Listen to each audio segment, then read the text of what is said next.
Dad gave me $90 and kicked me out saying, "This is for your trip, bye." 3 years later I became a good businessman, and they came to ask for help to pay off sister's loan. Thanksgiving was always a bit of a circus in our house, but not in the warm, fuzzy, chaotic way you'd hope. It was more like the Sarah show, with my sister in the lead role, my parents as her cheerleaders, and me sitting in the audience wondering why I bothered to show up. This year was no different. Sarah had landed another amazing opportunity, an internship at a big-name marketing firm. She went on and on about the people she was meeting and how it was setting her up for success. My parents hung on every word, nodding and smiling like she was solving world hunger. Then came the inevitable moment. "Alex," Mom said, fixing me with that look she always gave me when Sarah was around. "You should really be inspired by your sister. Look at what she's accomplished. You need to start thinking about your future too." I clenched my jaw. It wasn't the first time she'd said it, but something about the way she said it right there at the dinner table, with Sarah beaming at me like the golden child she'd always been, made me snap. "Are you serious?" I said, pushing my plate away. "She gets everything handed to her. You've paid for every little thing in her life, her college, her trips, her new laptop, and then you turn around and tell me to be inspired. What am I supposed to do? Pull myself up by my bootstraps while you keep throwing money at her?" The room fell silent.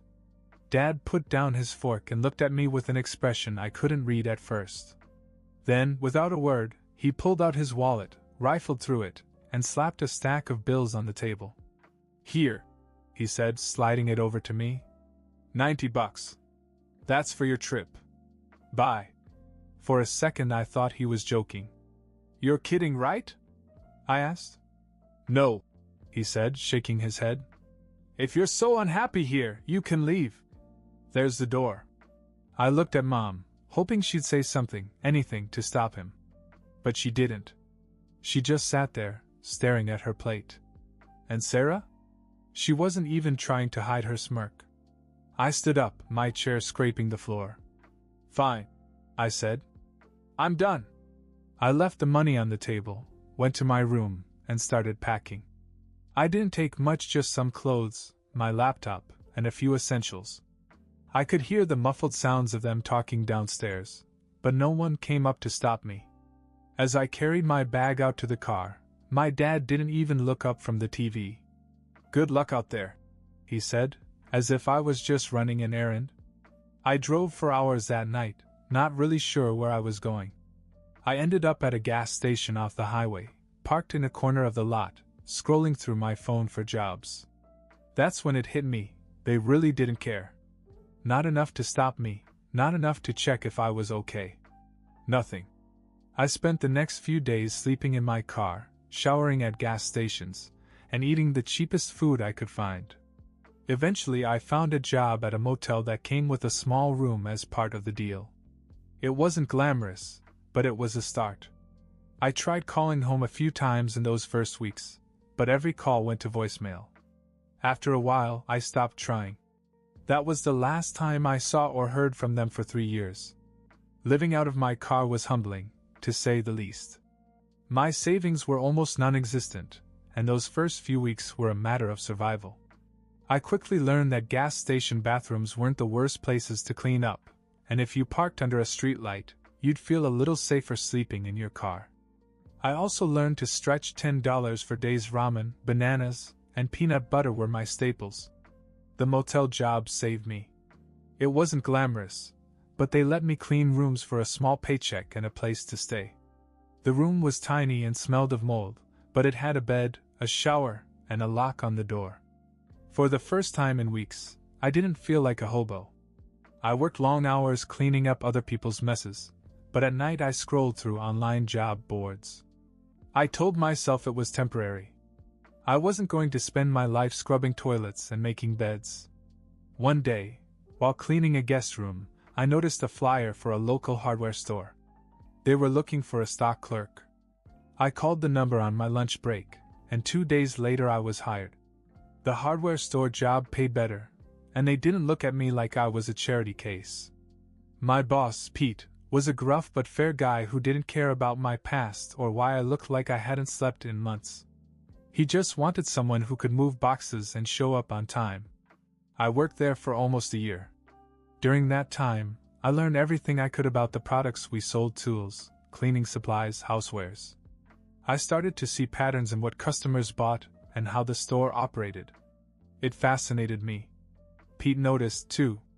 One day he pulled me aside and said, "You're a hard worker, Alex. Have you ever thought about moving up?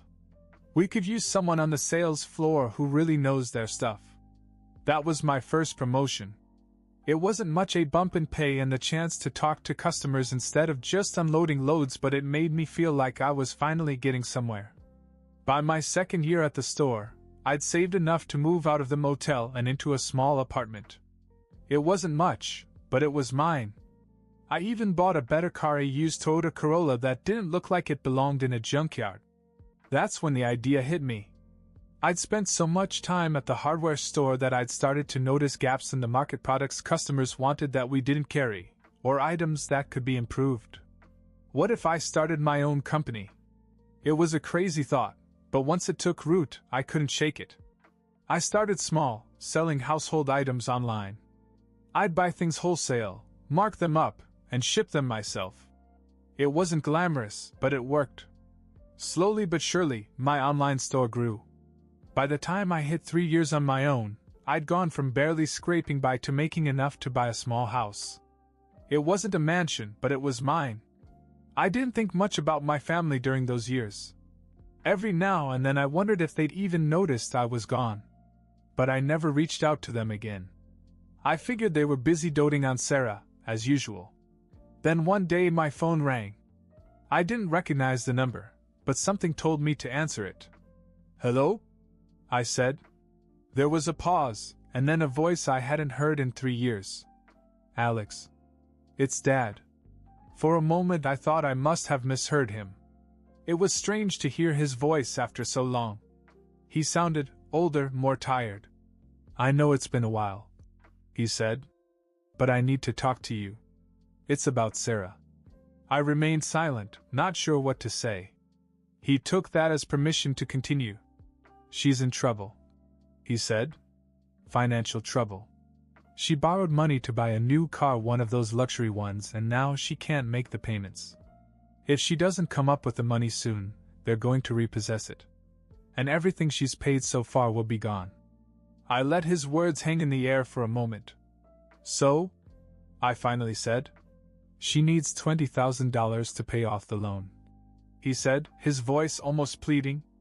"We don't have that kind of money right now, and well, we heard you were doing well for yourself. Can you help her out?" I didn't answer. I just said, "I'll think about it." And I hung up. Sitting there in my office, surrounded by the success I had built from nothing, I couldn't help but laugh. After 3 years of silence, they were only calling because they wanted something from me. But the strange thing?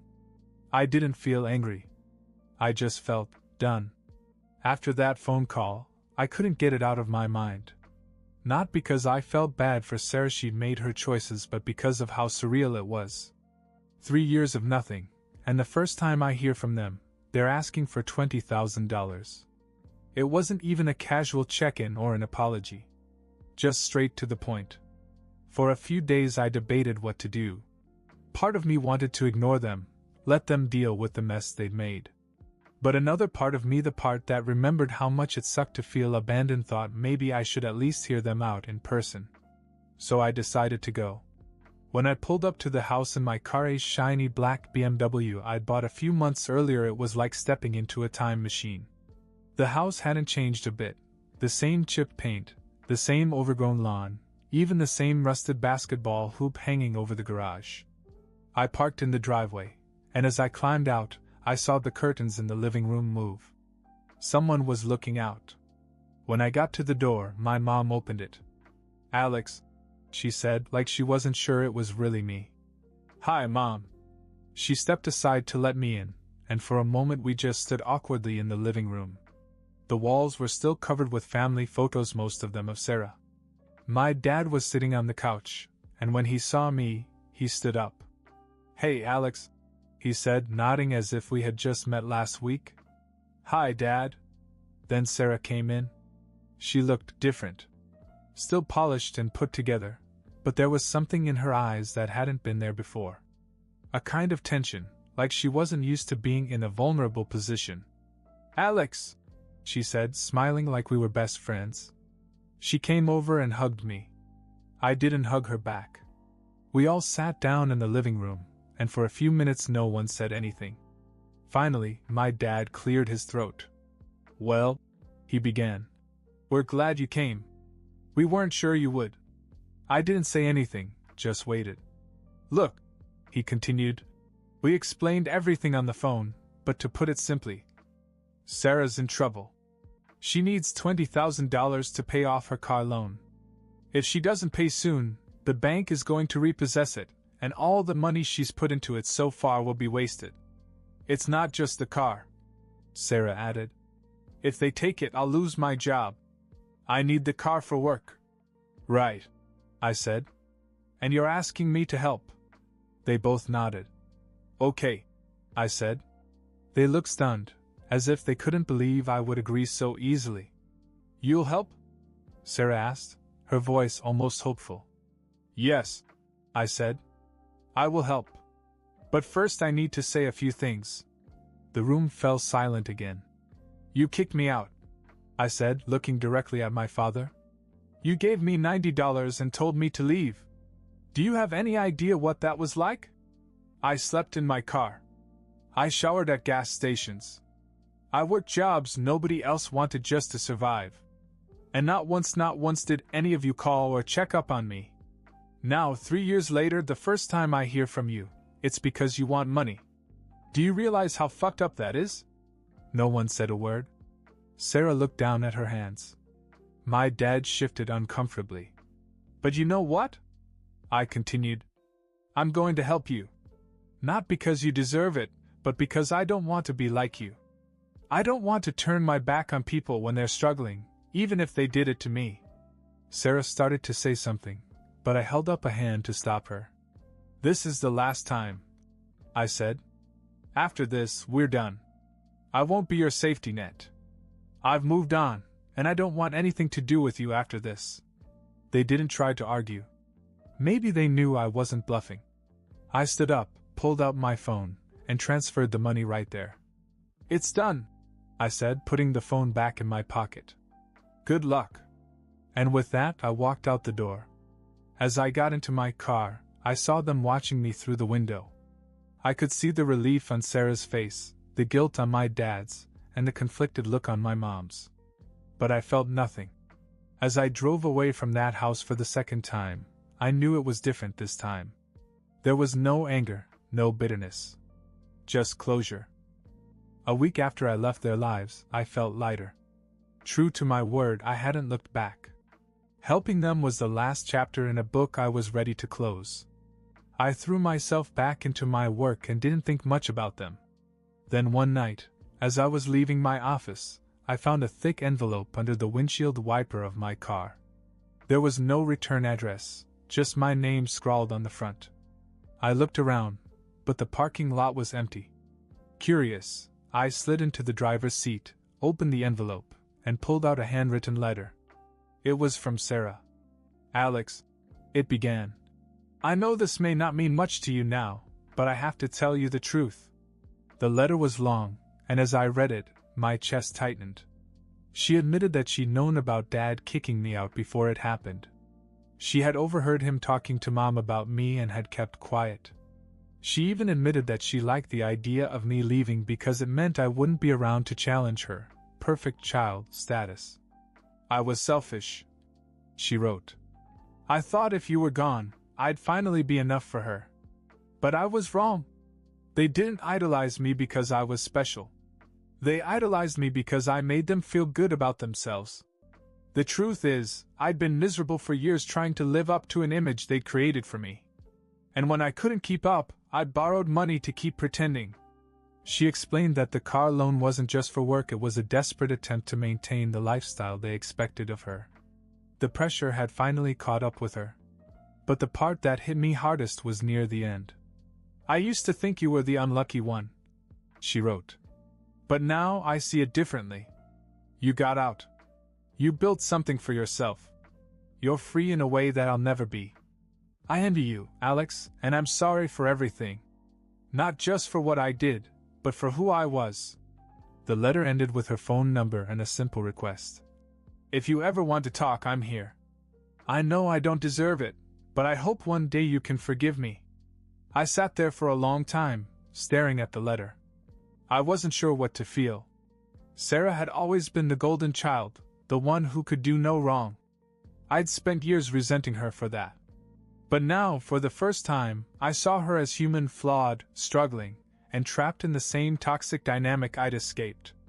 I thought about crumpling up the letter, throwing it away, and moving on. But something stopped me. Instead, I folded it neatly, put it back in the envelope, and drove home. I didn't call her that night. I wasn't ready. But for the first time in years, I thought maybe, just maybe, I might be. 2 months passed after I received Sarah's letter. I didn't answer. Not because I didn't care, but because I didn't know what to say. The version of Sarah I knew, the perfect, untouchable favorite, was hard to reconcile with the person who'd written those words. Then, out of the blue, she called me. I almost didn't answer, but curiosity got the better of me. Alex, she said, I know I'm the last person you want to hear from, but I really need to talk to you. I sighed. What's going on? It's Mom and Dad, she said. Things at home, they're not great. They're hovering all the time, asking where I'm going, what I'm doing, if I'm fixed yet. It's suffocating. I wasn't surprised. They'd always been controlling, and I could imagine how much worse it would be now that Sarah wasn't the shining star they once thought she was. I've thought about leaving, she continued, but I have nowhere to go. And I was wondering, would you let me stay with you? Just for a little while. Until I save up enough to get my own place. I leaned back in my chair and let her words sink in. A year ago, the idea of helping Sarah in this way would have been laughable. But now? All right, I said. But just so we're clear, this isn't permanent. You'll pay your share of the bills, and as soon as you can afford a place of your own, you're out. Got it? Got it, she said, relief in her voice. A week later, I helped Sarah load her things into my car. She didn't have much, just a few suitcases and boxes. As we packed, she told me how bad things had gotten. They keep talking about you, she said. How you've turned things around and how I should be more like you now. It's like they flipped the script. You're the golden child, and I'm the disappointment. I couldn't help but laugh. Welcome to my world. The drive to my house was quiet, but not awkward. For the first time, it felt like we were on the same page. When we got to my house, Sarah looked around, impressed. This is really nice, she said. You've done well for yourself. Thanks, I said, unlocking the door. Your room is down the hall. Make yourself at home. Living with Sarah was interesting. At first it felt strange to have her around. She was still polished and meticulous, but little cracks were starting to show. She wasn't as confident as she used to be, and she was a little lost in this new version of herself. But in time, we settled into a rhythm. She got a part-time job at a coffee shop, and we started having real conversations about our parents, about the years we'd spent apart, and about the mistakes we'd both made. One night, as we sat in the living room watching TV, she turned to me and said, I know I've said this before, but I'm really sorry, Alex. For everything. I know, I said. And for what it's worth, I forgive you. She smiled, and for the first time, we felt like equals. A few months later, Sarah had saved enough to move into her own place. When the day came for her to leave, I helped her pack again, just as I'd helped her move in. As we loaded the last box into her car, she turned to me. Thank you, Alex, for giving me a chance to figure things out. I don't know where I'd be without you. I shrugged. You would have figured it out. You're tougher than you think. She hugged me, and this time I hugged her back. As I watched her drive away, I felt something I hadn't felt in years: peace.